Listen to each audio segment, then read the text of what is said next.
My name is Christina Whitf-Perry, and I am Publishing Director for Confer and Carnac Books. It's amazing to see so many people here who have joined, and I'm delighted to be able to welcome you all.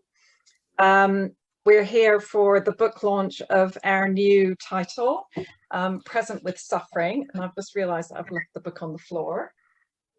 So excuse me while I go and get it. This is our new book. We're delighted to be to you with this event tonight.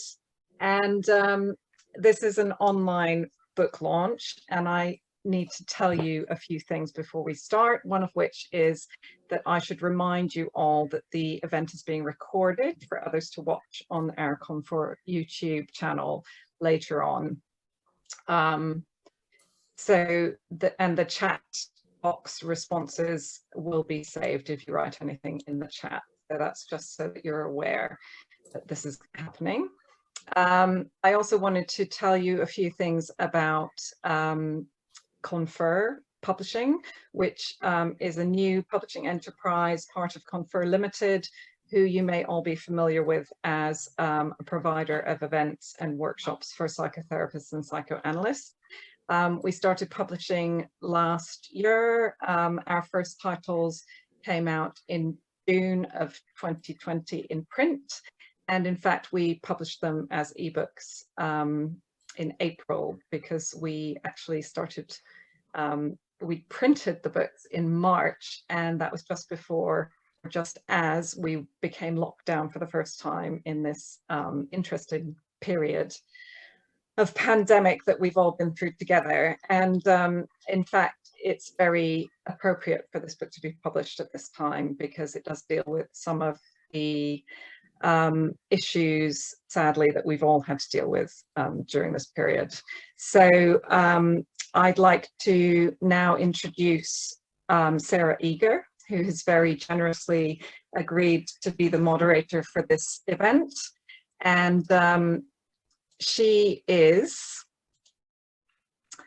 the chair of the Danke Foundation and a retired consultant psychiatrist, formerly at Imperial College London. She's on the executive committees of both the Religion, Spirituality and Psychiatry section of the WPA and the Specialist Interest Group on Spirituality at the Royal College of Psychiatrists in the UK.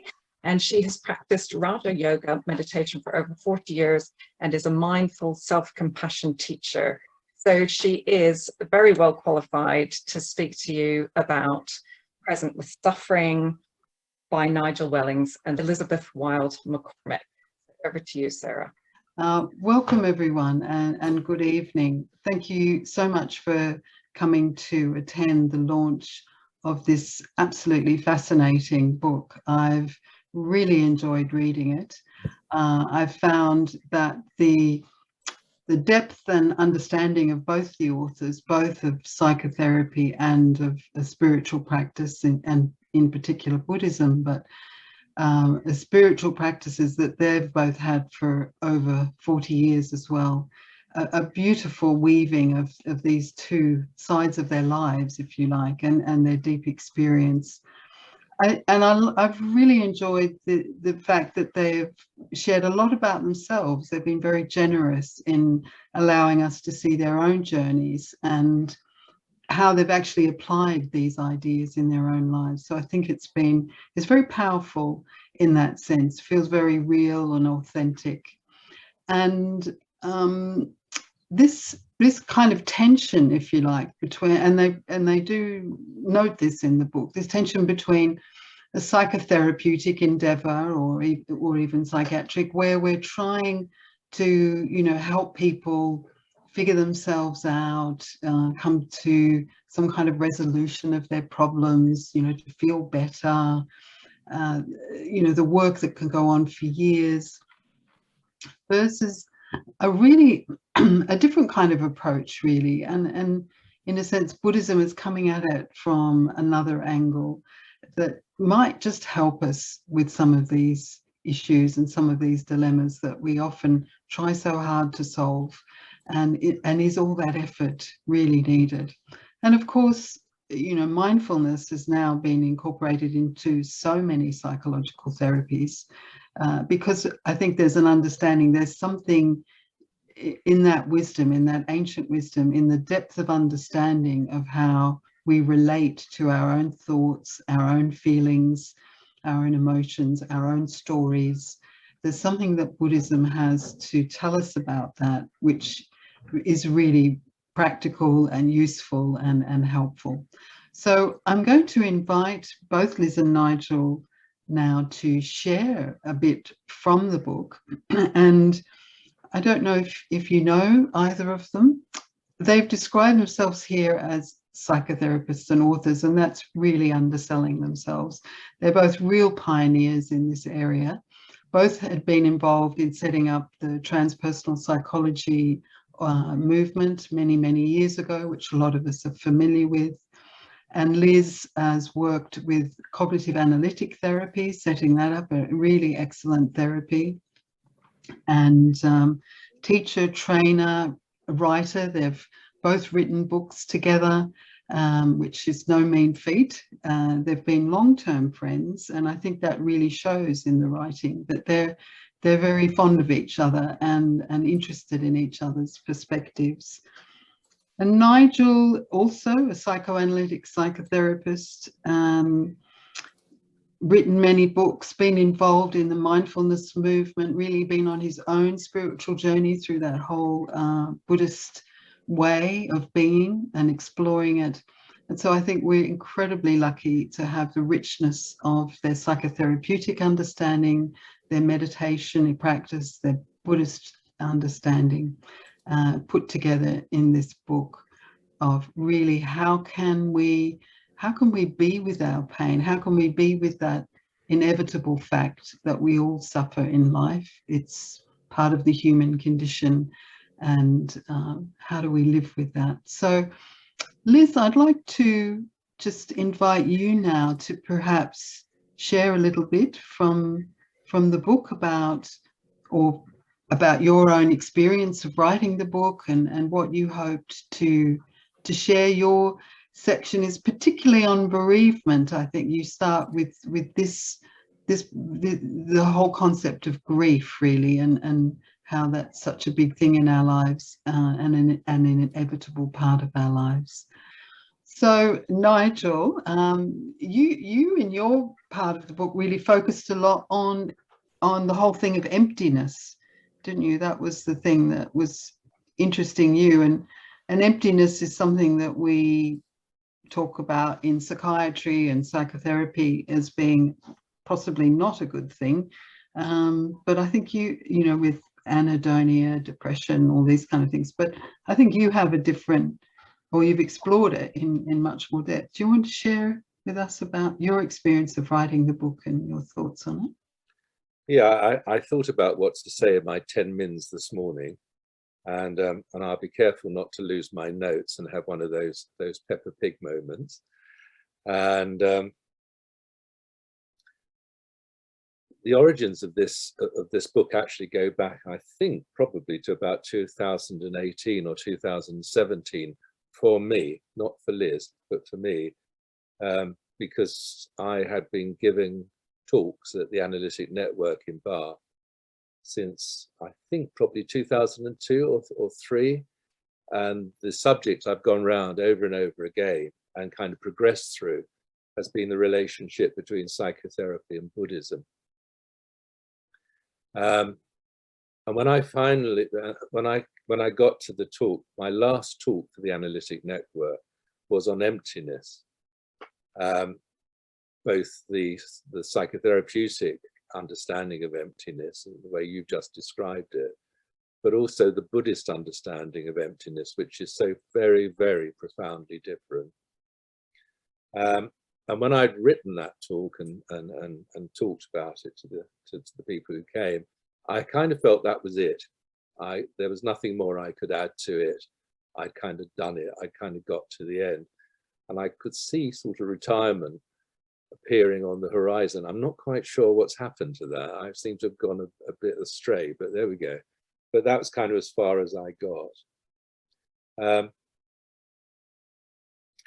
And then the story is picked up by Liz and Jane, who I talk about repeating their story from their walk along the shores in Suffolk, where they talk about bereavement.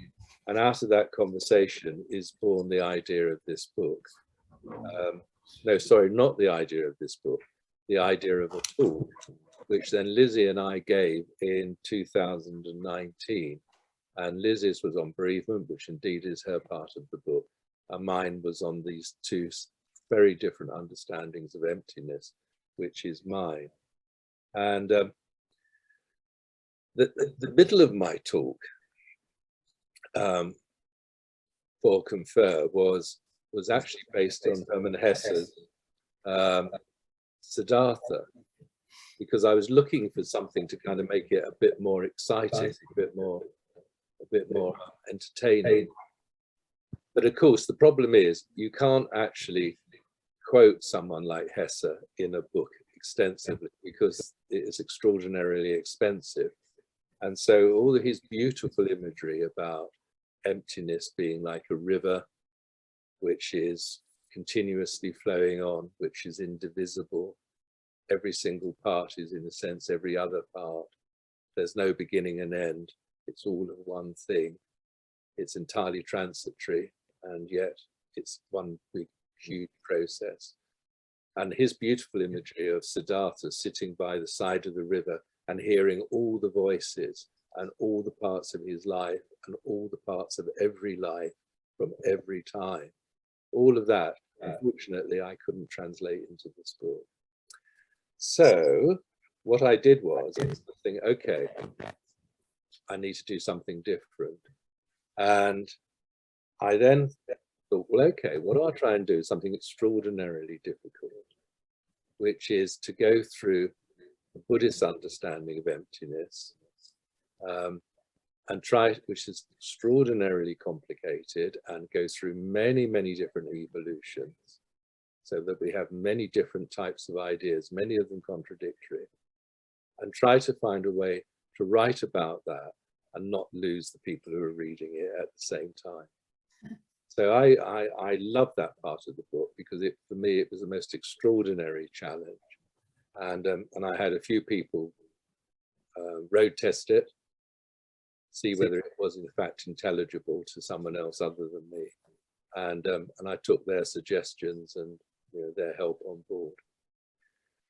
So what we've got now in the book is a very close replica of the talk I gave 2018 for the analytic network in Bath, and again for Confer in 2019 in the first part, which is about the psychotherapeutic understanding of emptiness. And I want to come back and say a little bit more about that. And then a completely new midsection, which is about the Buddhist understanding of emptiness. That's something which is about the whole of reality being transitory and being processed, everything creating everything else continuously, seamlessly, all of one cloth, no beginnings, no ends. And then finally, the third section, how do we bring those two very different understandings of emptiness together? And actually, that really is the most practical part of my part of the book, in that all Buddhist teaching says that we must start with how things really are. That is the essence of the Buddhist teaching. What brings about liberation, what brings about awakening? It's our ability to be present with things as they really are. And how things really are in this moment, for most of us, is what's going on in our emotional experience and our cognitive experience. And being able to be present with that, open to that, without fear, without having to close ourselves down and contract. And so the third part of the book is a series of exercises and understandings and perspectives that all help us to open to the entire spectrum of the experience we have and not be frightened of ourselves, and to treat ourselves with kindness and compassion. So that's the kind of evolution of how, for me, the book came about. And you know what it's like, you write something and then you sit back and you think, oh, have I written the thing I thought I was going to write? And often the answer to that, for me at least, is no. Something else came out, quite unexpected. And so I've got here on my notes, which I haven't lost, what do I think now? And I think I've got slight anxiety about the first bit on the psychotherapeutic understanding of suffering. I think if we just simply read through that, it kind of reads a bit like notes. But when I delivered it, both in Bath and in London, I delivered it very, very slowly. And in fact, I say that in the book, when you read this, read it slowly and just allow each section to touch you and see whether whether it speaks to a hurt that you already carry. And so that this is not just simply a cognitive exercise, it's a felt exercise, a felt sense exercise. And when I read it originally, reading it in that very slow way, which is why I call it a meditation on the suffering of emptiness, the entire audience was completely quiet, and I would say rather depressed and sort of like, oh. And in a way, that was a good place to get to, because it was real. We do suffer, we all suffer. And it doesn't seem to me, however much we try to kind of wiggle away from it, however much analysis or therapy we've done, we're always brought back to those places of hurt. But those places of hurt represent, what is it that Leonard Cohen says? The light gets in where the cracks. The cracks is where the light gets in. So those wounds, those places of hurt, are terribly, terribly important. So that's my observation about the first part of what I wrote. Read it slowly, let it touch the hurt, and then that means we can be present. My second observation is that writing about Buddhism, Buddhist philosophy, is extremely difficult, and I just really learned what I didn't understand already by having to read it over and over and over again. And I think it's 2,500 years of thinking about what makes things better, and so it's really worth the effort. And then the last section in my part was working with emptiness. And again, I really enjoyed this bit, which just poured out of me, because it actually represents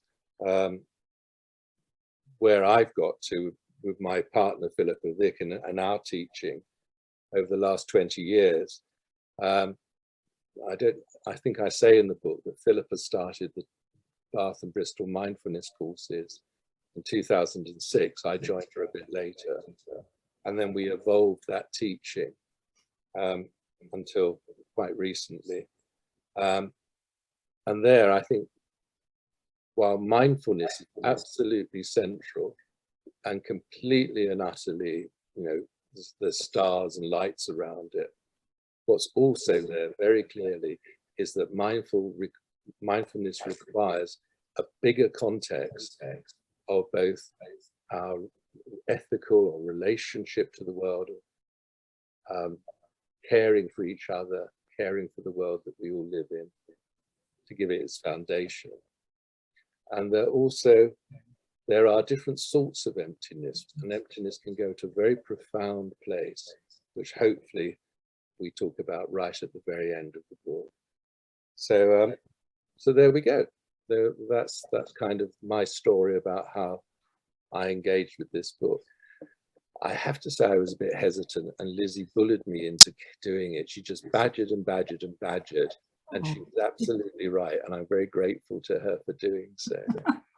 And also that when I got stuck, my wife, who was here, I'd say to her, I'm stuck, and she'd always tell me why I was stuck, and I'd rush into here and write it all down. Terribly grateful to these two women. Thanks, Nigel. That's been a really fascinating insight into your process, and a really good summary of your part of the book. So thank you for that. Just to let people know, so we're going to invite Liz now to speak, and her microphone is working now, so that's good. And then we're going to have, I'm going to invite someone called Jane Ryan, who Christina spoke of earlier, and we're going to have a little discussion and then open it up to you to ask questions and answers, which will be either in the chat, or if you want to turn your camera on and ask a question, you can. And we're going to finish at 8:15. So sorry, I didn't mention that before, but that's going to be the rest of the evening. So Liz, would you like now to share with us Thank you. your experience and thoughts? I'd like to express my gratitude to Confer, to Christina, Jane, Emily and their teams for creating the vehicle of this book, and to Sarah for agreeing to chair this event. And thanks to Nigel for our continuing journey of friendship, meditation and writing. Thank you all. What began as a shared conversation about suffering now has physical form. This conversation began between Jane and myself as we walked our dogs along the coast path in Suffolk. Both of us had lost husbands, died, Jane's recently, and we shared thoughts and feelings on many levels about the suffering brought about by bereavement. As our dogs, warm and friendly sisters, raced ahead, celebrating life and every blade of grass. Out of this conversation arose the invitation to develop the theme of suffering further, and for Nigel and I to give a talk for Confer, which we did just 2 years ago. And then this book arose from that. I feel very grateful for these opportunities to explore the theme of suffering on so many levels. And I celebrate the art of deep conversations and the seeds it sows in each of us, internally and externally.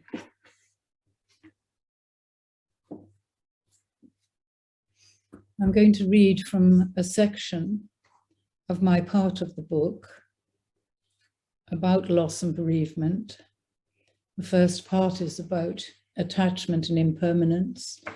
The second part is how the body, the human body, responds to loss and bereavement. The third part is in relation to the heart. And the fourth part is called Mind the Gap. So I'm going to read from the heart section. The heart is a profound image for most people. I devoted this section to matters relating to the heart because so many people refer to their heart when speaking about their suffering in relation to loss and bereavement. This is particularly so after the death of a loved person, as the chest area or heart space is often referred to as the place that carries our physical manifestation of grief, a gathering place for feeling, sensations and memories. Described as a heavy heart, a stone in the heart, a broken heart. There's often a need to touch the space around the heart with tenderness. It's a wonderful starting place for mindful reflection and for the development of spaciousness and healing around the wound of loss. There is a heart that's not seen when surgeons open the chest. I call this the invisible feeling heart that resonates inside us all the time. Completely different from but interwoven with the pump of the worker heart, the feeling heart with its precise poetic language takes us directly into our intimate inner life, our psychology, our hopes, fears and aspirations. How we experience and respond to our feeling heart has implications for our worker heart. Medical research throughout Europe and the USA since the 1980s shows that unacknowledged long-term anxiety and depression, unacknowledged anger and hostility can affect the worker heart and contribute to heart disease. Giving space for images and feelings generated in the heart area means allowing ourselves to find words for feelings and give them a voice. This may allow us to listen mindfully to what our heart tells us and learn to give a heartfelt, compassionate attention to our experience. For the experience of grief does not follow logic or any path we've previously traveled. In The Wild Edge of Sorrow, Francis Weller writes, "It's the accumulated losses of a lifetime that slowly weigh us down. The times of rejection, moments of isolation, when we felt cut off from the sustaining touch of comfort and love. It's an ache that resides in the heart, the faint echo calling us back to the times of loss. We're called back not so much to make things right, but to acknowledge what's happened to us.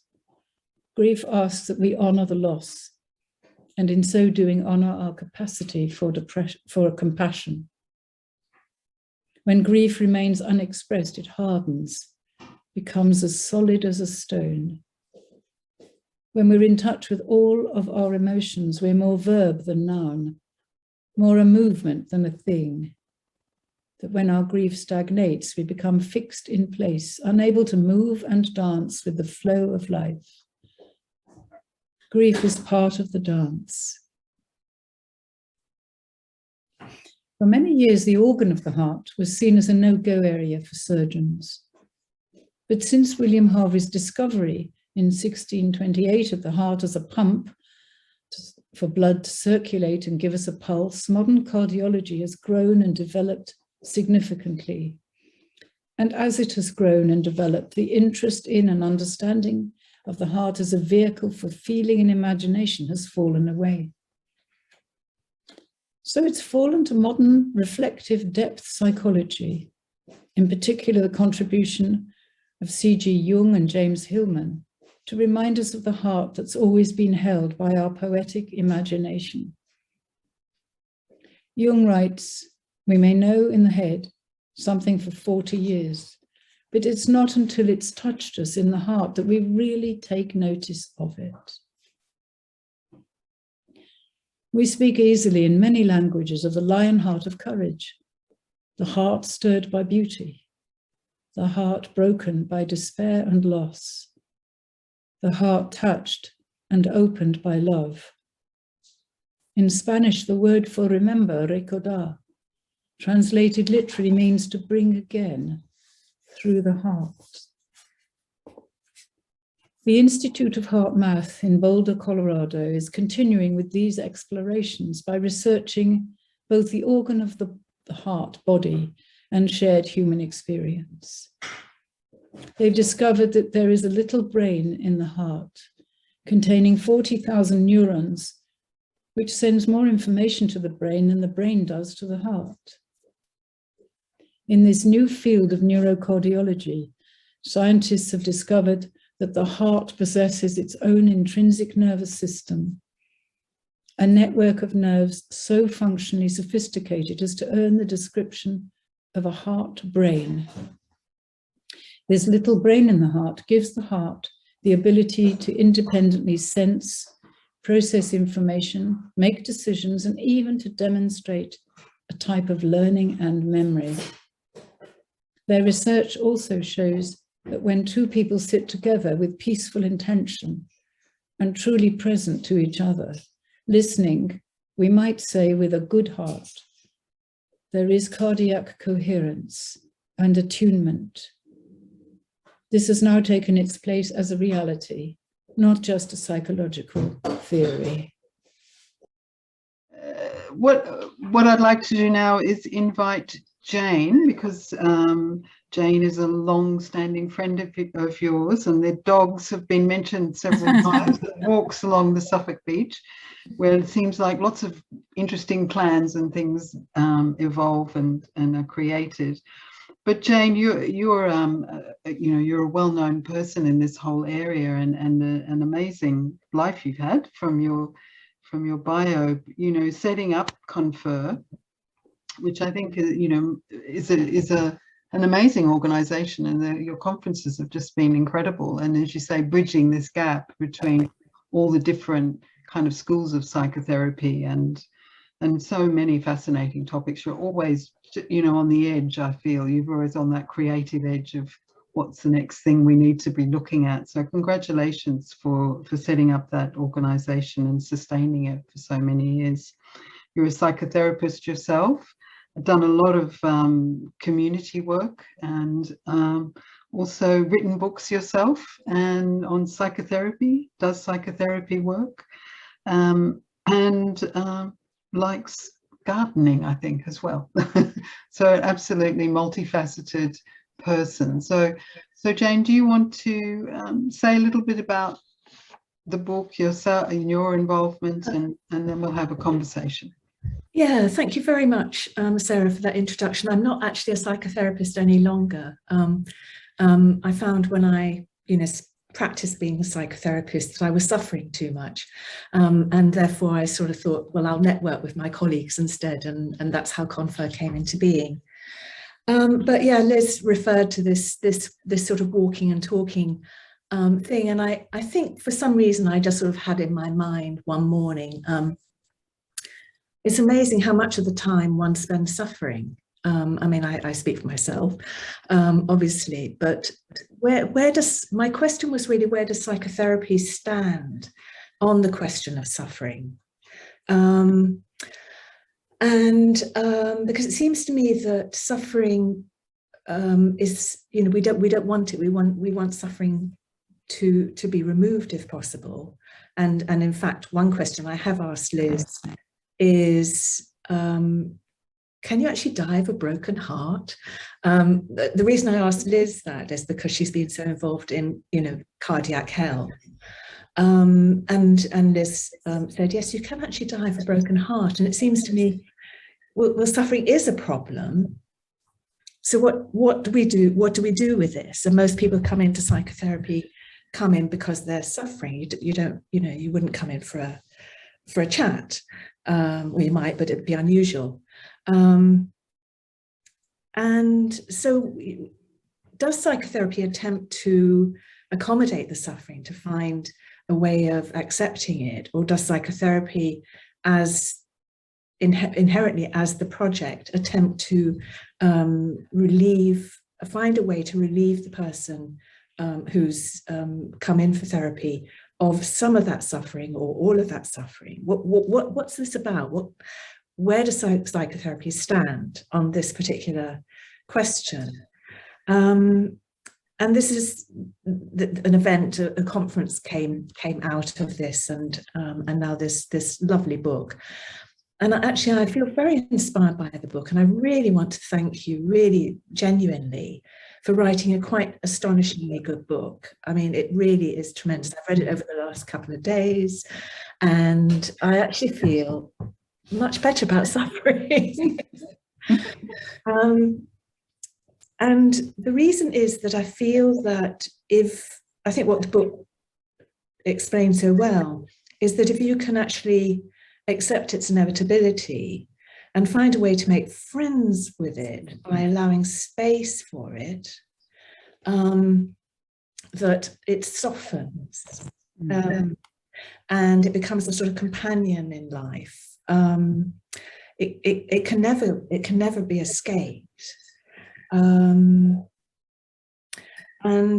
there seems to be an actual technology, if you will. I'd rather there was a different word, but actual practices, that would be the better word, which allow for an affinity with suffering rather than a retreat from it. And it seems to be that very allowance for it that softens its edges, that makes it less of a danger, less of a risk to the self. This is how it is on this planet. We're going to have a hard time, even if we're really privileged white Westerners. We're going to have a hard time. We're going to have bereavement and multiple losses, one after another, and we're going to feel terribly sad. So I've got lots more questions. Having read the book, I now have a whole load of questions for the authors. For example, do you need mental health to practice meditation? In Buddhism, is there such a thing as a notion of madness? And well, I won't hold the space, but it'd be lovely to have, you know, some dialogue with you and with the other people on the call. So, yeah. So, is there, Jane, or would you like them to answer that question? Do you have a particular question right now? Well, here we go. Is the principal point of connection between psychotherapy and Buddhism that both allow for suffering, but the difference is that while therapy tends to pathologize that suffering, Buddhism accepts it as inevitable? Slightly dodge it, and I'm going to say what the most important thing is from our perspective is not to turn our suffering into the enemy, which we're then trying to banish. Because, as you say, that is completely impossible anywhere. Living on this planet, there is inevitability, that there is birth, old age, sickness and death, and they're going to represent losses and hurts. And so if we then try to somehow avoid all of that, we're just going to make it worse. In Buddhism, that's called the first and the second arrow. First arrow is that pain is inevitable. Sensations are unpleasant sometimes. But we don't have to turn that pain into suffering by being at war with ourselves, trying to turn ourselves into something we can't be.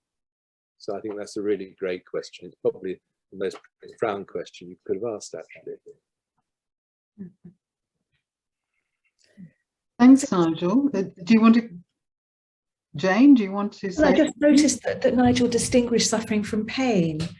So you have pain, but you don't have to turn that into suffering. And I just think that's an interesting distinction. If you'd like to say a bit more about that. Pain is inevitable. You know, it is part of our human experience. There's no way to get around it or away from it, even if we spend all our time trying to distract ourselves and bolster ourselves against it. It still creeps in. But suffering, the way I've just used the language, means for me, in that piece of language, that we don't need to add to it by being at war with it. We can be present with it, we can feel it, we can accept it, we can grow from it. But if we see that its nature is actually empty, that it is transitory and continuously changing, it's part of the process of being human, then the suffering aspect of it, which is, you know, being beaten down by it, can be softened. Let's put it like that. And is that what you would say to somebody who came into therapy? Supposing someone came into therapy and said, I'm suffering too much, or I have too much pain to bear, and I want this treatment or this relationship to take that away. Internally, and I don't mean what would you say to that person, but internally, what would be your first thought? Oh, that's another good question.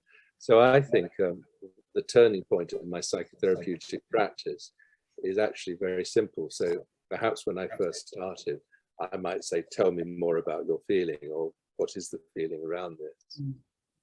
And now I ask questions which are about the person's relationship to their emotions.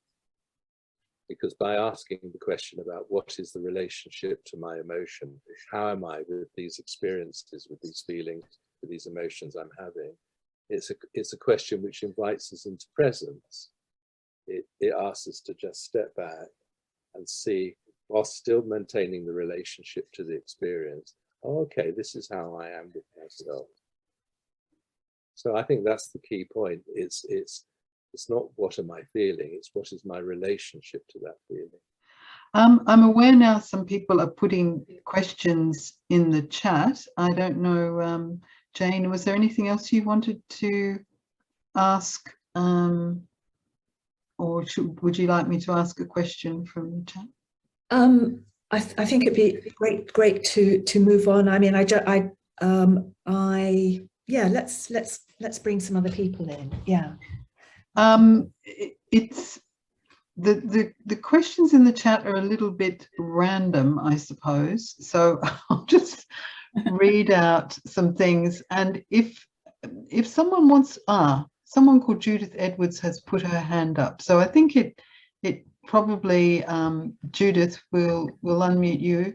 But just before you speak, Judith, I'm going to just feedback some of the stuff from the chat. Lot of acceptance and commitment ideas here. This is why Buddhism and some religions maintain that suffering is a road to understanding the self. Is the healing really what can arise within the relationship that has acceptance and attunement at its heart? Anyway, that's Fiona. Maybe Fiona can explain what her question is. Yeah, is the healing really what can arise within the relationship that has acceptance and attunement at its heart? So I think that's about the therapeutic relationship with the therapist. Thanks, Emily. Emily's helping me out here. So, but let's hear from Judith. Okay, am I unmuted? Yeah. Yes. Okay, I simply wanted to say thank you so much. This is really an interesting presentation. And it was Freud who said, there's something about grief. You actually never get over it, but you put it somewhere. That actually you can kind of go through the most difficult manifestations of it, and the listening cure has got a huge part to play there. But then actually you can't forget that person, and you put them somewhere. Okay, that's all I wanted to say. Thanks, Judith. Liz, do you want to respond to that? Or I think that's lovely. I mean, you learn to live alongside, live with, informed by, and it becomes a living thing rather than a lament.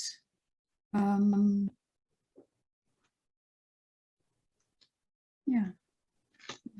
Someone else has asked, what about unmourned grief? Could I say something? Is that okay? Please, who is speaking? Fiona. Yes. Yes, just to respond about grief. My father was killed in the Second World War. I was a baby at the time, so I never knew him. So my grief lay buried for years. And what I find, it's like, in a way, the sea comes back and forth onto the shore, and the grief comes in small waves and big waves. And I feel it now as I speak of it. And it's so precious to allow that. Yes. So I love what you're saying. Yes. Thank you. Yes. Oh, that's really beautiful, Fiona. Thank you. And you were touching on as you spoke, for having that relationship with the person who was your father. Yes. Yes. Marie. And just sorry. Yeah, Fiona, do ask your question. Yeah. So my question really is about, where does the healing lie? And I believe it lies within the relationship, because what we're doing is we're offering another kind of attachment, if you like. So that the healing that I had to do in my therapy was to make a new attachment to myself. And I was helped to do that by my therapist. And I think because I was listened to with such heart and wisdom, that I could say, this is me, this is who I am. And I'm okay with that. My therapist wasn't a Buddhist, but well. So that for me is the crucible, the vessel, if you like, where the healing happens. It's like we gather between us this vessel. In fact, that was one of your images in the training, Liz, I think. I love that. That's where the healing happens. It's not with you or with me, it's between us. Yes, and I think that's so precious. Yeah. That's beautifully put, the vessel of relationship, which is a thing, and to describe that so beautifully, just that the dance we do, and is evident, my conversation on the cliff, then it becoming a talk, and then it growing, and we're all talking again, and each of us will be touched, affected in different ways, and by what we're sharing. And there's no right way. Thank you. Yeah, thank you both very much. Can I ask a question at that point? There seems to be like a slight dichotomy. If the sort of the healing process around grief is relational, I just want to ask Nigel about the sort of solitary, the apparent solitariness of meditation and how these two might sit together.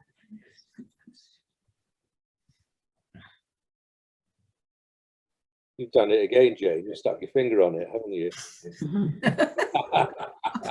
Because we've got two different healing stories going here. And you're asking whether those stories actually have any bridges between them. The one story is Fiona's. It's relational, intersubjective. And then what I've written, which is very much about, you know, the Buddhist thing that you are your own salvation. And you need to take responsibility for your emotions and thoughts and what your mind's doing. And the emphasis there is not on the relationship, it's on what we do inside. So are there bridges between it? Well, of course there are bridges between it. There are many, many bridges between it, because if we just talk about Buddhism, it's not practiced on our own, it's practiced in community, and it's practiced in relationship to somebody who is helping us on the path, which is, of course, an incredibly powerful intersubjective field. But it's also true that you cannot rely on something outside of yourself at the end of the day, because everything's going to change. Even the best teacher is going to die, and the Sangha is going to change. And Sanghas are like families, which means they're not always comfortable places. And so it's actually terribly important that we take responsibility for ourselves. And as we take responsibility for ourselves, then there's a kind of an agency which comes from that, which enables us to go forward. So not either or, both. Good question though. Is there anyone else who would like to ask a question? Put your hand up. Jane Buckle. I'd like to say something a little bit. I was asked the question about unmourned grief. In my nursing days, it was very obvious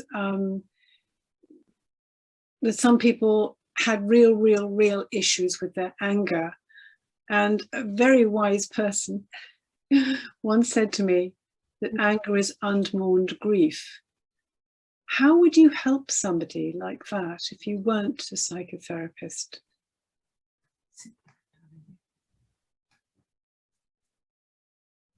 That's the end of my question. I'm not quite sure which button to press. Thank you. That's all right. Liz, do you want to say something to that? Thank you, Jane. Were you the very wise person by any chance? I don't think so. Yeah, she's nodding. Actually, no, you weren't the wise person, but you did agree with them. Oh. But stubborn anger, unmourned grief. Well, anger is also part of the process of grieving. You know, having lost someone, we can feel, you know, God. But you don't have to lose somebody to be grieving. You could lose part of yourself. Indeed. You could lose a leg, you could lose your sanity, you could lose, yes. You know, don't have to lose physically somebody, you could. I mean, I think in answer to the question, I think certainly underneath some anger and protest, because it's a defense, isn't it? It's a way of actually coping with very difficult, vulnerable feelings. So it can be underneath that can be indeed an unmourned grief, and that is the journey of shared conversation, healing, is to find that out, if that's a. So ordinary people, not, you know, powerful psychotherapists, could we make things worse, or by encouraging them to talk, or? Do you want to answer that, Nigel? I don't know if I go in for this powerful psychotherapist stuff. No. Well, you know what you're doing, so that gives you power. I don't want to make anything worse. There's somebody I have in mind. You know, I think it's that combination, isn't it? It's on the one hand, we need someone to be there and actually hear what we're saying without butting in, and you know, and kind of adding their bit, which means create a space, and hopefully, as that person uses that space, they recognize what's going on inside of themselves and become more and more capable of allowing themselves to have the feelings, which is, you know, which is my side of the book. I think the two things go together. And you don't need to be a special person for that. You just need to be a good friend who isn't narcissistically involved in what's going on. Thanks very much, Nigel. I mean, I think, yeah, it's loving connected presence, isn't it, really? Just being present for someone when they're in that state, and you don't have to be a psychotherapist to be that. No, we just need to be a human being with a bit of space in us. That's all. Yeah. Thank you. We're coming to the end. I don't actually think that under anger, there are lots of different things under anger. It's not just unmourned grief. It could be depression. It could be all sorts of things.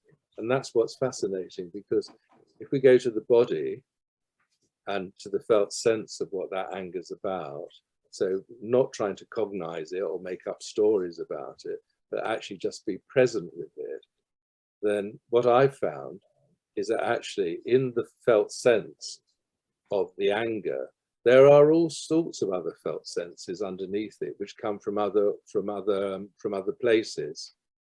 And rather than go to a generalized theory, we can actually trust the felt sense. That's the wisdom bit, isn't it, in a way, to lead us into whatever that anger is about. And if there is an underneath level, then to that. But what I would say is that I have seen in my own experience that there are some people who are much better with anger and some people who are much better with sadness. I'm rubbish with sadness, but I'm quite good at anger. And when I stay present with my anger, what I usually find is a defense, as Lizzie said, against my sadness, against my depression, against vulnerability. And I have noticed with people I've worked with who are very good at sadness that they're often rubbish at anger, and it's actually anger which is underneath. Ah, that's very helpful. Yeah. Being present, and then being present with the felt sense leads to the anger, and the anger is raw, and it's primary, and it's real, and it's full of energy, and it is not a defense. I add that. Thank you very much. It's very helpful. Thank you.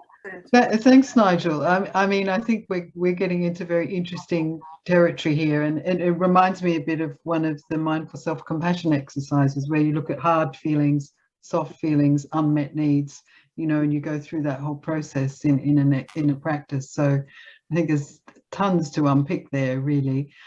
We are coming to the end of our time where we're asking questions. I know, Judith, you've got your hand up again, or is it just up from last time? Is there something you're burning to ask, or did you neglect to take your hand down? No, I just wanted to say there was something about somebody talking about unmourned grief, and I hate to be a big Freudian here because I'm not really, but anyway, here we are, Freud again, and he wrote a paper which is tremendously important for people to think about, called Mourning and Melancholia. And melancholia is about anger indeed, as Nigel said, and it's anger towards the self. And I think this has been a wonderful discussion. Thank you so much. Thanks, Judith. And if we'd had time, Nigel, I would really like to have talked to you about emptiness and the difference between shunyata and dukkha, which, you know, I think when you say you the looking at the whole Buddhist concept of emptiness was very challenging. I think your dissection of it, your insights, your description, your understanding of it is one of the best I've ever read, because I agree. I've struggled to try and put all those bits together, and I think you've done a really good job of explaining it, something quite esoteric and you know, has a long history. So thanks for that. And I think what I really liked was when you explained that emptiness can be seen in a psychopathological way, but the concept of emptiness in Buddhism can also mean the great bliss. You know, that it's not a vacuous, sad emptiness. It's something entirely different. I don't know if you want to just finish by saying a couple of words about that, and then we better draw the evening's questions to a close. Well, you got me off the hook there, Sarah, for a moment. I thought we were going to immediately wrap up. Well, it would be a pity not to say something about emptiness, I think. Well, okay. The thing about emptiness from a Buddhist perspective is that it is actually impossible to talk about. And that maybe is the most important thing, that there is something which is the fecundity of life, of awareness itself, which is continuously expressing itself, which no concept can properly encompass or truly speak about. So what we're really doing is in this section, in these ideas, is we're pointing to something which is an experience. I talk quite a lot about John Welwood in the book, and I've talked about John Welwood for years and how he was at the back of our curriculum when Lizzie and I took over the Centre for Transpersonal Psychology, and he talks about the healing capacity of unconditional presence. Yeah. So that, and he says that this experience of unconditional presence, there is nothing more healing than that, and that when we touch into that, it's the profoundest sort of healing. Now, this presence that he's talking about is intimately connected to the experience of emptiness. So if we just transpose that a little bit, what we're saying is that the experience of emptiness is the most profound healing that a person can possibly experience. And then that this is in counterpoint to the psychopathology of emptiness that we talk about in our own psychotherapeutic culture. So there's some real mystery here. It's extraordinarily beautiful, but it is accessible through practice. So I'll leave it at that. Thanks, Nigel. I'm glad we had a chance just to stray into that territory a little. Jane, is there anything you want to say, or I know that we're munching up time, aren't we? And but I just thank you again to the authors for their love, their beautiful writing and their wisdom. And thanks, Sarah, to you for hosting for us this evening. And thanks, Jane. Yeah, there's one person who we did want to just talk to for a couple of minutes, who was the cover artist, Cheryl Culver. So Cheryl, I don't know if you're there and you can just share a few words about what inspired you with creating this cover. Yes, you need to unmute. Can you do that? My little cursor went whizzing off and shot off the screen just like that. I was quite, looking forward to just saying about the painting. It was, it's a place called Lidford Gorge, which is on the edge of the Dartford National Park. I've walked that particular walk a couple of times with one English setter and then my present English setter, Baxter. I suppose what I look for in my paintings are places which are quiet, away from people. I like to find worlds which are almost without a sense of time. In other words, get rid of the aeroplanes, get rid of the cars, get rid of the noise and the bustle, and just be with the landscape itself and nothing else, apart from my dog, of course. And I hope that, I think that in that way, one actually sort of relates to the landscape and captures some of the the essence of it, the magic of it. And it's the actual landscape. I don't actually sort of destroy the natural symmetry of the landscape when I'm drawing or painting. I mean, trees have roots in the ground and they go upwards, and rivers flow downwards, and perspective is perspective. But at the same time, I'm not really interested in producing a photograph. And therefore, every painting is an interpretation. I'll just very quickly show you the drawing, which was the drawing that I did on the spot in the Lidford Gorge. I don't know if you can see the drawing. Yes. And that's where that painting evolved from, that drawing. And I always work from Thank you. from a drawing done on the spot, and then that's where I sort of start to edit the image, if you like. But fundamentally, apart from what it looks like, is how it feels to me. And I like to use the word, the little phrase, a sense of place, because to me, you have to feel the silence, you have to feel the presence of a place. And that really is, I think, is what my work is about. It's not really about experimental mark making, or I very rarely visit art galleries or museums. I actually would prefer to go for a long walk with my dog. And that's where my art comes from, basically. Thank you, Cheryl. Okay? Yeah, that's wonderful. I think we really you've captured and allowed us to see what your inspirations are. And I can say in that picture, there is that, I think there are both sides of the coin there. There's the wildness, and there's the sense of place and the peacefulness. So yeah, you've captured the paradox within your painting, I think. Sarah, so, I want to say something. Yes, please, go ahead. I just realized we've forgotten somebody really important, which is Henry Schuckman. Yes. Oh, is Henry on the call? Henry wrote the foreword to the book. I know he wrote the foreword, but is he on the call now? No, but he needs a mention in this. Oh, okay. In this space, because the story with Henry is that my wife Philippa had been reading his book and then doing some of his retreats, and she said, "Why don't you?" And Lizzie and I were talking about it. Asked Henry if he would write a foreword. So I wrote to him, and he very kindly wrote back and said, "Yeah, I'll do it. I've fallen off my bike and I'm a bit dopey at the moment, but I'll try." And he did. And then I read his book, One Blade of Grass. I'm doing a bit of a thing here. One Blade of Grass. And I just thought how fortunate we were to have this amazing English Sen Roshi living in America write this forward, who really, really profoundly understood this book.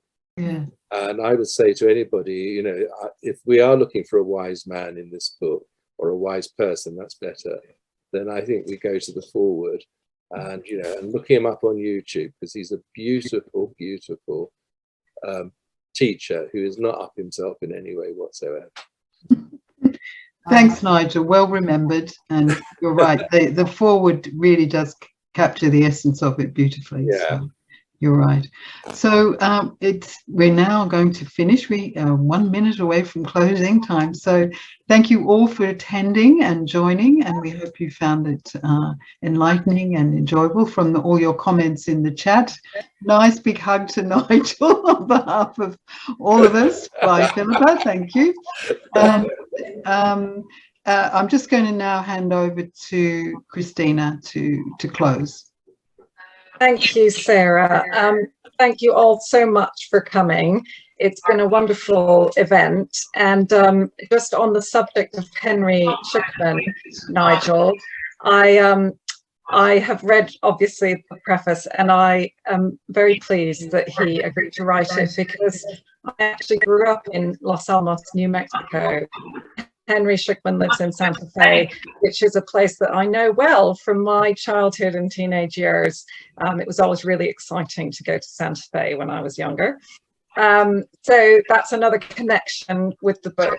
And I feel that, you know, all of the books that we publish and everyone that we work with is yet another connection. There's so many ways that we're all connected in this world, and I love those kind of serendipitous connections. And I also just wanted to show the cover of the book again, because Cheryl's work really is absolutely perfect for this book, and I think it really encapsulates what the content of the book is. I also wanted to say that we've had so many people come to this, many more than we would have in a normal sort of live book launch in a bookshop. And the other wonderful thing about doing online events is that they come from all over the world. I noticed in someone's sort of back garden behind their video that it was still light, presumably because they were in the US, or maybe in Oslo, Norway, or in Spain or Johannesburg. We have so many people who wrote in the chat where they were from, Estonia and Athens. So that's something wonderful as well about these meetings to talk about new books.